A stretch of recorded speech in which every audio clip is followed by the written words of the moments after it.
থেকে প্রতিনিয়ত বিভিন্ন জিনিস চুরি করে নিয়ে যাওয়া হইতেছে, এটা নিয়ে রাষ্ট্রের কোনো ধরনের ভাবনা নাই। জুলাই বিপ্লবের স্মৃতিগুলো ধারণ করার জন্য জুলাই স্মৃতি জাদুঘর হয়েছে। আজকে 2 বছর হলো সেই স্মৃতি জাদুঘরের তারা ওপেন করতে পারে নাই, এবং প্রত্যেকটা জায়গায় ফেসিবাদী খুনি হাসিনার যে দূষরগুলো আছে তাদেরকে পুনর্বাসন করা হচ্ছে। ঢাকা বিশ্ববিদ্যালয়ে আইবি এর সাবেক যে ডিরেক্টর ইউসুফ আবদুল্লাহ, সেই ইউসুফ আবদুল্লাহকে ওই সময়ে জুলাই বিপ্লব পরবর্তী বিশ্ববিদ্যালয়ের শিক্ষার্থীরা এবং শিক্ষকরা সবাই গণস্বাক্ষর দিয়ে তাকে অপসারণ করেছিল। এখন বিশ্ববিদ্যালয়ের নতুন প্রশাসন আসার পরে, যেটা খুবই লজ্জার বিষয়, তাকে আবার পুনর্বাসন করা হয়েছে। এবং আমরা জানতে পেরেছি এই ইউসুফ আবদুল্লাহকে পুনর্বাসন করার পেছনে বর্তমান প্রশাসন ব্যাপক টাকা পয়সার লেনদেন করেছে। তাহলে এই টাকা পয়সার মাধ্যমে কি জুলাই বিপ্লবকে নাই করে দেওয়া হচ্ছে? সেটা আমাদের জাতির কাছে প্রশ্ন। আমরা অনুরোধ করব বর্তমান সরকারের প্রধানমন্ত্রী, তিনি যখন নির্বাচনী ক্যাম্পেইন করছিলেন তখনও গণভোটে হায়ের পক্ষে ক্যাম্পেইন করেছেন। তিনি বলেছেন জুলাই সনদের বাস্তবায়ন করবেন, শহীদদের আকাঙ্ক্ষাকে তিনি বাস্তবায়ন করবেন, শহীদদেরকে তিনি ধারণ করবেন।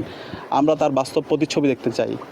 বিপ্লবের পরে এখন নির্বাচনের পরে আমরা দেখতে পাচ্ছি একে একে জুলাইকে অস্বীকার করা হচ্ছে, গণভোটের জনরায়কে অস্বীকার করা হচ্ছে, এবং বিচারের দাবিতে যেভাবে তাদের সোচ্চার হওয়া দরকার ছিল আমরা তার ছিটিপুটো দেখতে পাচ্ছি না।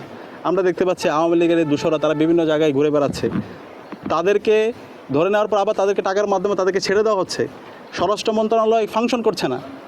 তো এইভাবে তো হইতে পারে না। এই বাংলাদেশে আওয়ামী লীগ, ছাত্রলীগ, যুবলীগ, এই ফেসিবাদের কোনো রাজনীতি আর হবে না। তাদের রাজনীতির চ্যাপ্টার ক্লোজ হয়ে গেছে, এবং তাদের এই হাসিনার যে রায় এসেছে সে রায়ের কার্যকর আমরা দেখতে চাই, এবং হাসিনার যে সাঙ্গপাঙ্গ যারা আছে তাদের রায়ের কার্যকর আমরা দেখতে চাই।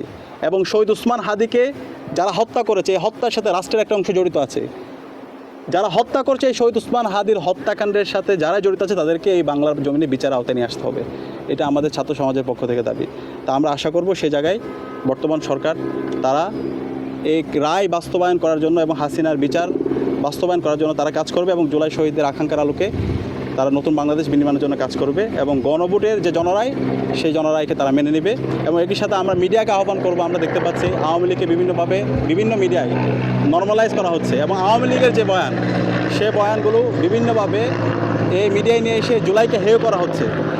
যারা এই কাজটা করছেন আপনারা খুবই গর্হিত কাজ করছেন। আমরা সে আগের হলুদ সাংবাদিকতা দেখতে চাই না। ফেসিবাদী আমলে এই সাংবাদিকতা নামে যে অপসাংবাদিকতা আমরা দেখতে পেয়েছি, সেই সাংবাদিকতা বর্তমান ছাত্র সমাজ, ছাত্র জনতা সেটা মেনে নেবে না। আপনারা সাদাকে সাদা বলবেন, কালোকে কালো বলবেন, এবং জুলাই শহীদদের আকাঙ্ক্ষাকে ধারণ করে একটা নতুন দিনের সাংবাদিকতা আপনারা বিনির্মাণ করবেন। আমরা আজকের এই দিনে জুলাই বিপ্লবের শহীদ আবু সাঈদ থেকে শুরু করে শহীদ ওয়াসিম, শহীদ আলী রায়হান, শহীদ শান্তসহ বিপ্লবের সকল শহীদদের শ্রদ্ধার সাথে স্মরণ করছি। এবং এই যে এখানে প্রায় 114টা লাশ খুনি হাসিনা হত্যা করার পর এখানে দাফন করেছে, এখনও পর্যন্ত আমরা তাদেরকে আইডেন্টিফাই করতে পারিনি। আমরা সরকারকে আহ্বান করব দ্রুত সময়ের মধ্যে সবাইকে আইডেন্টিফাই করে এই পরিবারগুলোর কাছে এই লাশগুলো যেন তাদেরকে হস্তান্তর করা হয়, এবং যেন তারা তাদের পরিচয়টা জানতে পারে, সেটার জন্য আমরা আহ্বান জানিয়ে এবং শহীদদের জন্য দোয়া প্রার্থনা করে আমি আমার কথা এখানে শেষ করছি। আসসালামু আলাইকুম।